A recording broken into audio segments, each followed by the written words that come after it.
2020년 12월 12일 토요일 아침이 되었습니다. 오늘 우리가 함께 볼 말씀은 욥기 9장 25절부터 35절까지의 말씀입니다. 욥기 9장 25절 말씀부터 우리가 보도록 합니다. 계속해서 욥의 기도, 탄식 이런 내용이죠. 우리는 욥의 친구들의 위로와 욥이 거기에 대한 반응을 보고 있습니다. 여러분, 우리는 사람으로부터 받는 위로, 참 이걸 원해요. 인간이 누군가에게 기대는 것은 인지상정이라고 하지만 사실 이건 너무 기대할 게 아닙니다. 왜냐하면 잘못하면 그것이 나중에 말다툼이 될 수 있기 때문에 서로 또 인과관계 따지고 변론이 될 수 있다는 거예요. 욥의 모습을 보면 결국 비탄과 한탄밖에 나오지 않습니다. 이제까지는. 그럼 어떻게 해야 되느냐? 이런 고난과 고통을 당할 때 우리에게는 하나님이 있지 않습니까? 하나님의 은혜를 먼저 찾아야지 되는 거예요. 은혜가 먼저 있어야 돼요. 그래야지 원망이 사라지는 겁니다. 여러분, 진짜 죄가 뭔지 아세요? 하나님의 사랑을 부정하게 되면 그거 심각한 겁니다. 이게 가장 무서운 죄가 될 수 있다는 사실을 알아야 되는 거예요. 그래서 욥기 9장 21절에서 욥이 내 생명이 천하다 이렇게 얘기했잖아요. 이게 정말 위험한 발상이에요. 절망한다는 것, 이건 어둠의 세력이에요. 어둠의 세력이 그렇게 만드는 겁니다. 옛 어른들이 그 부모님 앞에서 자식들이 한숨 쉬는 것 그거 가지고 많이 혼내요. 왜? 부모에게 근심을 가져다 주는 거니까. 마찬가지죠. 생명이 하나님께서 주신 것인데 그 생명을 소중히 여기지 않는다면 그건 신앙이 없다고 해도 과언이 아닌 거예요. 우리가 예수 그리스도 안에 있다면 이런 말을 할 수 없는 겁니다. 근데 이것은 내 경험으로, 내 지위로, 물질로 얻게 되는 것이 아니라는 거예요. 절대로. 그래서 인생을 고난이다 얘기하는 것 같기도 합니다. 자, 오늘 본문 9장 25절부터 욥은 덧없이 빠르게 지나가는 삶에 대해서 탄식을 합니다. 자기 삶을 돌이켜보아요.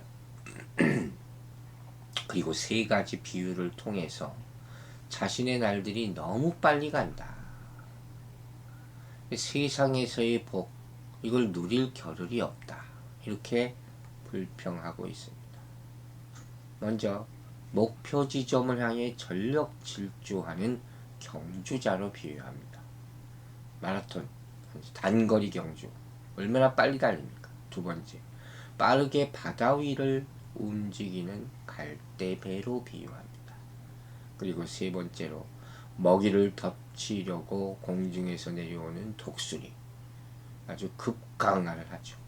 그렇게 세월이 빨리 간다는 것이.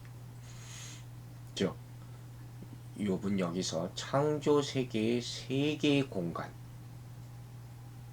즉 경주자가 달리는 땅, 갈대배가 움직이는 바다, 그리고 독수리가 날아다니는 하늘 비유 대상으로 사용해서 자신의 삶이 너무 빨리 사라진다, 이것을 표현하고 있는 거예요. 그러니 내 인생에 무슨 낙이 있겠느냐. 이대로 끝나는 것 아니냐. 이렇게 말하는 거죠. 그리고 이제 27절부터는 하나님께 얘기하는 거예요. 자기에게 세 가지 선택권이 있다고 생각하는데 그중 어느 것도 그를 만족시키지는 못합니다. 그 첫 번째 선택은 온갖 불행을 다 던져버리고 아주 즐겁게 하나님 앞에 보이는 것. 그러나 그가 현실적으로 겪고 있는 고통은 그게 안 되죠. 하나님께 당하는 고통이 자기를 죄인으로 선언하는 것이다. 이렇게 지금 여기고 있기 때문에 욥의 말에 따르면 하나님이 자신을 사면해 주지 않으실 거라는 거예요. 근데 억지로 어떻게 즐거운 척하고 살 수가 있겠습니까? 그래서 두려워하는 것이죠.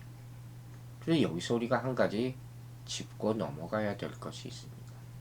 하나님은 분명히 그를 의롭다 하셨어요.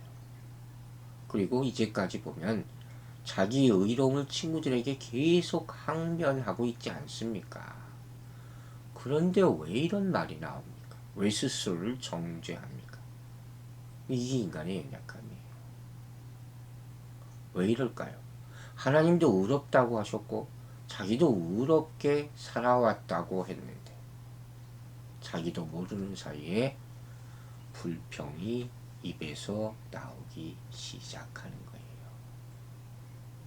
이게 괴로운 거예요. 지난 세월 아무리 의롭게 살았단 사람도 한 번의 실수로 죄인을 취급당할 수가 있어요. 그럼 그 얼마나 안타까운 일입니까? 또 그로 말미암아 괴로워한다면 사단이 얼마나 좋아하겠습니까? 즉 지금 이 상황은 욥이 지금 닥친 고난을 나름대로 막 몸부림치지만 잘 견뎌내지 못하고 있어요. 한숨 소리가 너무 크다. 그죠? 스데반 집사가 문득 생각났어요. 돌에 맞아 처형되는 스데반, 순교하는 스데반. 얼굴이 천사의 얼굴과 같았다. 참 비교되죠. 여러분, 항상 기뻐하라. 쉬지 말고 기도하라. 범사에 감사하라. 이 말씀은 뭡니까? 하나님이 바라는 우리의 모습이에요. 진정한 감사가 언제 나올 것 같습니까? 진정한 감사는 고난 중에 나오는 거예요. 깨닫게 되기를 바랍니다. 이제 29절부터 욥이 자기에게 주어진 두 번째 선택권을 말합니다. 그것은 무엇이냐? 자신을 최대한 정결케 하는 것이다. 하는 거예요. 그러면서도 이거 다 헛된 것이 될 거라는 것을 자기는 느껴요. 자기가 지금 이유도 모르는 가운데 하나님의 악인으로 정죄된 마당인데 자신을 정결케 한들 무슨 소용이 있겠느냐. 헛된 수고가 될 뿐이다. 이렇게 29절에서 얘기하는 거예요. 그리고 설령 자신을 눈 녹은 물로 씻고 잿물로 손을 씻는다 할지라도 하나님은 자신에 대한 심판을 누그러뜨리지 않을 것이다 라고 30절에서 말합니다.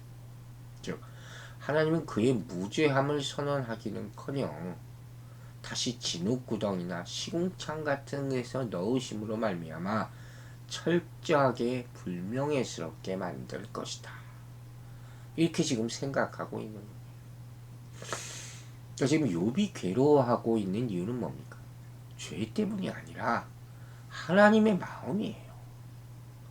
자신이 하나님의 마음을 돌이킬 수 없다. 이렇게 생각하는 거예요. 그러나 반대로 생각하면 그가 하나님의 마음을 돌이킬 필요가 없어요. 왜? 하나님이 그를 싫어하시는 것이 아니기 때문에. 정죄하는 것이 아니기 때문에. 자, 여기서 우리가 알아야 될 것이 있어요. 바로 하나님에 대한 바른 이해예요. 많은 사람이 하나님을 잘 모릅니다. 하나님이 어떤 분이신지. 나에게 어떤 분이신지 만약에 지금 상황을 섭리로 보고 구원을 이루실 하나님을 바라보며 인내로서 믿음을 지킨다면 그건 정말 위대한 신앙인의 모습이겠어요. 그죠? 여러분, 왜 하나님은 예수님을 보내시고 죽게 하셨겠습니까? 그토록 우리를 사랑하시잖아요. 우리를 정죄코자 함이 아니라는 거예요. 이게 우리 신앙의 기본이 되어야 된다는 말씀입니다.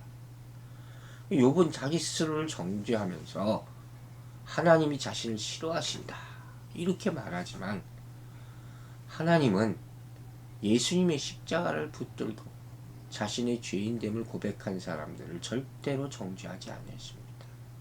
오히려 구원해 주시죠. 그것이 로마서 8장 1절의 말씀이에요. 그러므로 우리의 행위는 구원을 향한 행위가 아니에요. 구원받은 자의 모습이어야 된다. 이미 끝났어요. 십자가 위에서.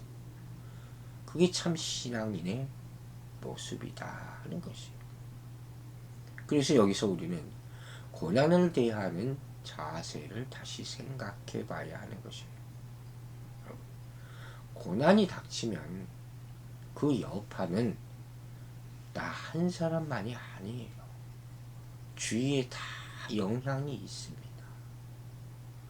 또 나만 고민이 없다고 지금 다 행복하다고 아무 문제 없다고 그게 또 오래 갈 것 같습니까? 평생 갈 것 같습니까? 그것도 아니에요. 세상은 항상 작은 일에도 공동의 영향을 받게 돼 있어요. 가정, 교회, 그리고 공동체 모든 것이. 그리고 여기서 중요한 것은 고난이 닥쳤을 때 내가 어떻게 대하느냐 하는 것이죠. 어떤 사람은 원망만 하고 또 어떤 사람은 또 다른 것을 생각해요. 삶이 어려울 때, 경제적으로 점점점 세상이 힘들어질 때, 모든 경제 상황이 악화될 때 사람들의 수요는 줄어들게 돼 있습니다. 심리적으로. 그런데 여러분, 그런 상황을 빨리 극복하는 개인이나 공동체나 나라들을 보면 재미있는 현상을 하나 발견한대요. 그게 뭐냐? 책을 찾는다는 거예요. 책. 사람들이 그 힘든 상황 가운데서 책을 보는 사람들이 있다는 거예요. 무슨 의미인지 아시겠어요? 여러분, 어려운 일이 있습니까? 그럼 스스로 판단하지 마세요. 성경을 읽게 되기를 바랍니다. 절망이라는 것이 우리의 가장 큰 적이에요. 생각은 잃어버리지 말아야 된다 하는 그런 말씀입니다. 자, 이제 32절부터 욥의 세 번째 선택권입니다. 바로 자신의 상황을 공평하게 중재할 자를 찾아 나서는 것이다. 아주 중요한 단어가 나옵니다. 중재자. 여러분, 하나님이 사람이시라면 욥이 그분과 함께 법정에 갈 수 있다. 이렇게 표현해요. 32절에서. 법정이라는 것이 기능이 뭡니까?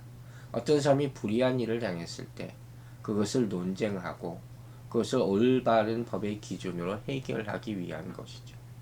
문제를 해결하는 것. 그래서 우리가 판사가 있고 변호사가 있고 하는 것 아닙니까? 만약 하나님이 인간이시라면 욥과 하나님과의 논쟁을 들어줄 법정의 재판관이 중재자가 존재했을 것이다 하는 거예요. 그렇게 생각하는 거죠, 지금. 그런데 하나님은 인간이 아니시죠. 따라서 욥의 법정 소송을 중재해 줄 자는 없어요. 하나님과 우리 사이에 누가 둘 사이의 논쟁을 판결해 줄 사람이 과연 누가 있겠냐 하는 것이죠. 그렇기 때문에 욥은 더 절망한다는 거예요. 무슨 소리인지 이해가 가십니까? 내가 고민을 하는데, 토로하는데 아무도 알아주지 않는다. 그런 거죠. 하나님과는 대화도 안 되고, 또 하나님을 제외하고 과연 어떤 판결자를 우리가 찾을 수가 있겠습니까? 그건 하나님의 공의를 의심하는 것이죠. 그래서 이런 생각 사실 갖는 것 자체가 상당히 위험한 것이죠. 욥은 인간의 영역과 하나님의 영역 사이에 있는 그 갭 있잖아요. 우리가 어떻게 할 수 없는 거예요. 그렇기 때문에 하나님과 항상 이렇게 떨어져 있는 상태다는 거예요. 그래서 탄식하는 거죠. 우리 사이를 중재할 자가 없구나. 어느 성경에는 판결자 이렇게도 돼 있어요.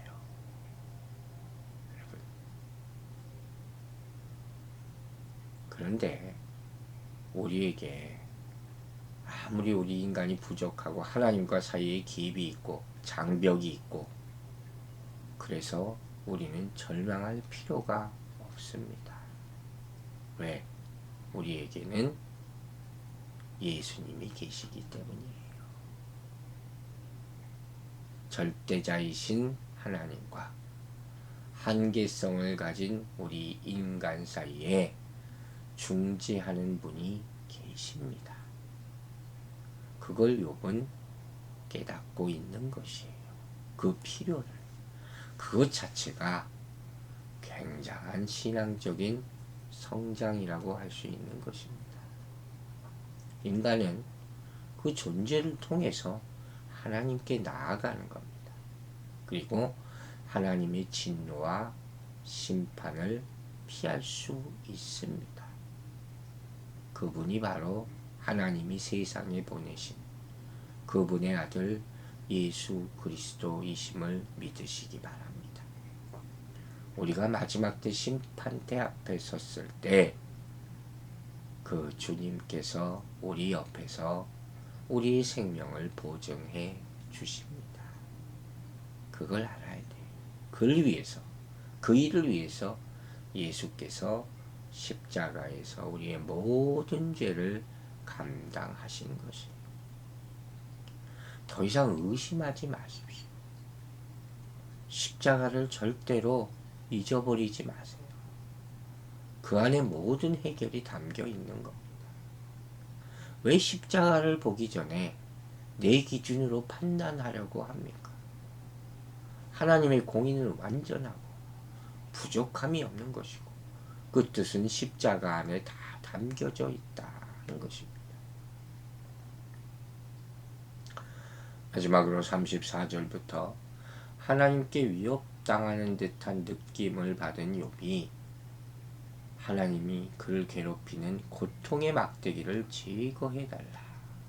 그리고 나를 두렵게 하지 말아달라. 이렇게 고백을 합니다. 그러면 자신의 무죄를 변호해 주실 하나님께 두려움 없이 아뢰을 수가 있다 하는 것입니다. 여러분, 두려움은 누가 주는 겁니까? 그건 사단이 주는 겁니다. 하나님은 우리가 대화하는 것을 원하십니다. 말하는 것을 원하십니다. 어떤 두려움도 하나님께 나아가는 것을 막을 수는 없습니다. 내가 부족해서 하나님께 다가가지 못하는 것이 아닙니다. 그러므로 기도하시기 바랍니다. 예수 이름으로 기도하시기 바랍니다. 내 입술이 떨어지지 않을 때 성령님께 도움을 요청하시기 바랍니다. 하나님과의 통로가 열리게 될 줄로 믿습니다. 중재자에게 의지하십시오. 그분이 감당해 주실 것입니다. 나는 그것만을 믿고 삽니다. 여러분들도 이 믿음으로 하나님과의 관계를 회복하게 되기를 주의 이름으로 축원합니다. 아버지 하나님, 오늘도 우리가 기도하게 하심을 감사드립니다. 하나님께서 우리를 사랑하셔서 독생자 예수를 십자가에 못 박혀 죽게 하심으로 말미암아 우리가 하나님 앞에 나아갈 수 있음을 믿게 하심을 감사드립니다. 그 통로가 활짝 열려 있습니다. 우리가 하나님과 언제든지 만나서 대화할 수 있습니다. 우리 안에 잠재해 있고 계속 괴롭히는 모든 두려움들을 예수의 이름으로 다 쫓아내게 하여 주시고 하나님과 온전한 소통을 가질 수 있도록 도와주시옵소서. 아버지, 한 주간의 삶 가운데 우리와 동행해 주셨음을 감사드립니다. 이제 또 내일 거룩한 주일을 맞습니다. 성도들에게 이 주일 성수하는 것이 얼마나 중요한 것이라는 것을 다시금 깨달아 알게 하여 주시고 어떤 어려움도 이겨내고 주님의 자리에 나와서 함께 기쁨으로 예배 드릴 수 있도록 도와주시옵소서. 감사드리며 예수 그리스도의 이름으로 기도했습니다. 아멘.